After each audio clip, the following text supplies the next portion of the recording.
है और 22 जनवरी को अयोध्या राम टेम्पल के इनॉग्रेशन के हवाले से पूरी दुनिया में मेरे ख्याल से इसके ऊपर बात की जा रही है। बहुत सी ऐसी खबरें, बहुत से ऐसे रिकॉर्ड अयोध्या राम टेम्पल के हवाले से सामने आ रहे हैं। लेकिन आज हम बात करेंगे, अगर इंडिया में देखा जाए वहाँ पे टेक्नोलॉजी, इसरो की बात करें, वो चांद पे पहुँच गए और चांद पे जाके, स्पेस पे जाके इमेजेस ली जा रही हैं अयोध्या राम टेम्पल की। और बिल्डिंग ऐसी बनाई गई है कि ना उसमें स्टील यूज़ हुआ है, ना ही आयरन यूज़ हुआ है। यानी कहीं ना कहीं वो मज़हब को और वो टेक्नोलॉजी को साथ लेके चल रहे हैं। पाकिस्तान में बात करें, हमारे यहाँ पे कहा तो जाता है पाकिस्तान का मतलब क्या, ला इलाहा इल्लल्लाह, यानी मज़हब को बहुत ज़्यादा उस तरीके से हम डिस्कस करते हैं। लेकिन प्रैक्टिकली टेक्नोलॉजी में और मज़हब में क्या हमने बैलेंस रखा है, क्या हम दोनों चीज़ों को साथ लेके चल रहे हैं? उन्होंने कहा this is not an opening of a mandir, this is the beginning of a new era.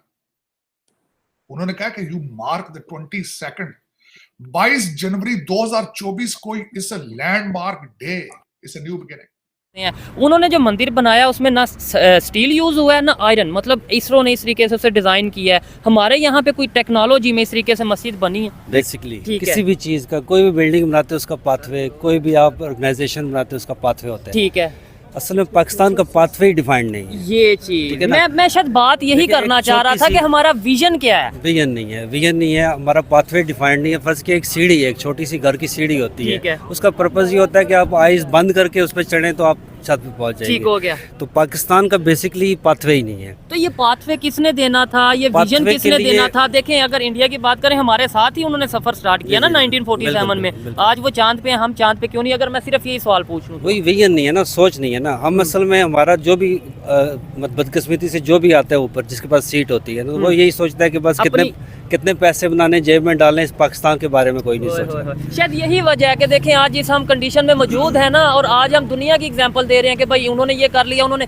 काश कि अगर हमारे पॉलिटिशियंस, हमारे जो उनसे पावरफुल लोग हैं, हमारी गवर्नमेंट हमारे ऊपर काम करती, पाकिस्तान के ऊपर काम करती, तो शायद दुनिया के दूसरे कंट्रीज में हमारे बारे में डिस्कस किया जा रहा। आज हमारे बारे में क्या डिस्कस किया जाता होगा दूसरे कंट्रीज में, आपके ख्याल से? फर्ज किया बंगाल है, बंगाल के बांग्लादेश, ठीक है, बांग्लादेश छोटा सा एक, मतलब हमारा हिस्सा था, एज बहुत छोटी है, लेकिन उन्होंने किया कि एक पाथवे डिफाइन किया, उन्होंने एक फोकस किया, ठीक है, हमने यहाँ पहुँचना है। उन्होंने बोला जो मजहबी लोग हैं वो मस्जिदों तक रहे, जो पॉलिटिशियंस हैं वो पॉलिटिक्स के ऊपर वर्क करें। सेम इसी तरह पाकिस्तान के अंदर भी हर चीज़ भी बन सकती है, ऐसे ही इंडस्ट्री ग्रोथ कर सकती है, लेकिन यहाँ पे बीच में जो कमीशन का जो एक इशू है ना, हाँ। जो बिजनेसमैन है वो बड़े अच्छे तरीके से इस चीज़ को जानते हैं कि जो कमीशन का एक मामला है यहाँ पे, कि आप किसी भी बेहतरी की तरफ नहीं आ रहा, कमीशन यहाँ से माइनस कर दिया जाए ना, तो हर मुल्क तरक्की। ठीक है, आप भाई इस पे क्या कहना चाहेंगे? जी आपसे भी पूछता हूँ, आप इस पे क्या कहना चाहेंगे? मुझे बताएं, सबसे पहले तो ये बताएं, जो उन्होंने मंदिर बनाया है उस हवाले से पूरी दुनिया में इस टाइम बात चल रही है कि भाई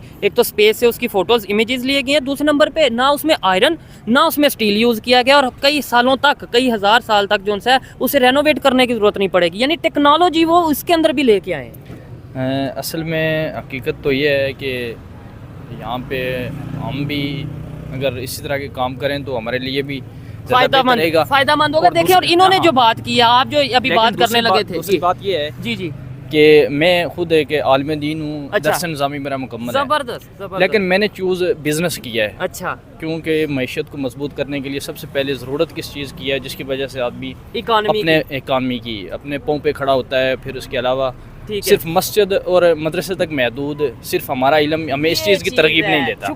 मुझे बड़ी खुशी होती है ऐसे लोगों से बात करके कि देखें जो इस चीज़ आलमे दीन है, लेकिन शुक्र है कि वो इस चीज़ को भी समझते हैं कि भाई हमें दुनिया में, लेट्स सपोज हम टेक्नोलॉजी पे वर्क करेंगे, आईटी पे वर्क करेंगे, तो उससे भी पाकिस्तान की खिदमत कर सकते हैं। लेकिन हमारा माइंडसेट ये बना दिया गया जी पाकिस्तान कलमे के नाम पे बना, तो बस जी ये मजहब और ये चीज़ें। नमस्कार, जय हिंद दोस्तों। अयोध्या में ऐसा भव्य और दिव्य 4 साल तक चलेगा। तो चलिए चलते हैं मेन वीडियो की तरफ। अगर आप इस चैनल पर नए हैं तो कृपया इस चैनल को सब्सक्राइब कर लें। आपके सब्सक्राइब करने से कुछ नहीं जाता, हमारा हौसला बढ़ जाता है। धन्यवाद। सारे का सारा भारत जो है वो नरेंद्र मोदी के साथ खड़ा हो गया। पहले डेवलपमेंट इकोनॉमी की, और अब मजहब को वो जो है वो लेके आए हैं, जिसको बहुत सारे लोग एक्सेप्ट कर रहे हैं। आपका इस पे क्या कमेंट्स हैं? How do you see this sir? इसको जरा हिस्टोरिकल लेंस से भी अगर मैं थोड़ा मैं आज अयोध्या मंदिर जो है उसको डिफरेंट लेंस के साथ आज बात करना चाहूंगा। वो लेंस क्या है जिनसे मैं बात करना चाहूंगा अपने देखने वालों के लिए? मैं as a resident of subcontinent, दूसरा as a Pakistani, as a Muslim, और फिर उसके बाद as a student of law मैं सारे लेंस के साथ इसको डिस्कस करना चाहूंगा। और इस मैग्निफिसेंट इवेंट, इसमें कोई शक नहीं है। $140 मिलियन खर्चा आ रहा है उस पर। और उस बल्कि इस पे बात करने से पहले मैं मोदी साहब ने जो वहां पे इस सेरेमनी का ओपनिंग जो चीजें थी उस पे उनकी स्पीच बड़ी सुनने वाली थी। उन्होंने कहा this is not an opening of a mandir, this is the beginning of a new era. उन्होंने कहा कि यू मार्क द 22 जनवरी 2024 को इस landmark day, it's a new beginning. और वाकई ही इट्स अ न्यू बिगिनिंग। जिस तरीके से आपने जिस तरह खुद फरमाया है कि ये वेटिकन होगा हिंदुइज्म का। अब मैं सब कॉन्टिनेंट का एज ए सिटीजन होने के हवाले से मैं उस एंगल से पहले लेंस से बात करना चाहूंगा। देखिए, बाबरी मस्जिद बनी, उसके नाम से जाहिर है कि बाबर ने मस्जिद बनाई, 1524 में बनाई उसने। राम की जन्मभूमि 9000 साल पुरानी। और यहाँ पे ये मुस्तरद बात नहीं है, लेकिन मैंने इसको ऑनलाइन इंटरनेट से ही मैंने देखा है कि जब फॉरेन इन्वेडर्स यहाँ पे आए उन्होंने 60,000 मंदिरों को तोड़ के मस्जिदें बनाई। जब उनका हाथ था, वो ताकत थी। सबसे बड़ी बात किस वजह से एक लिमिटेड तादाद में लोग इन्वेडर आते थे और सब कॉन्टिनेंट को उपरेस करते रहे। वजह क्या थी? हिंदू मजहब is a non violent religion और उसका ये भरपूर फायदा उठाते रहे। चाहे मुगल थे या उससे पहले थे, थोड़े थोड़े से लोग घोड़ों पर बैठ के आते थे पहाड़ों से उतर के अफगानिस्तान की साइड से, और यहां फिर वो हजारों सालों तक हुकूमत करके जाते थे। जब वो गए तो चंद ईस्ट इंडिया कंपनी के लोग, वो भी मिलिट्री नहीं थी, एक कंपनी थी, वो आई यहां पे।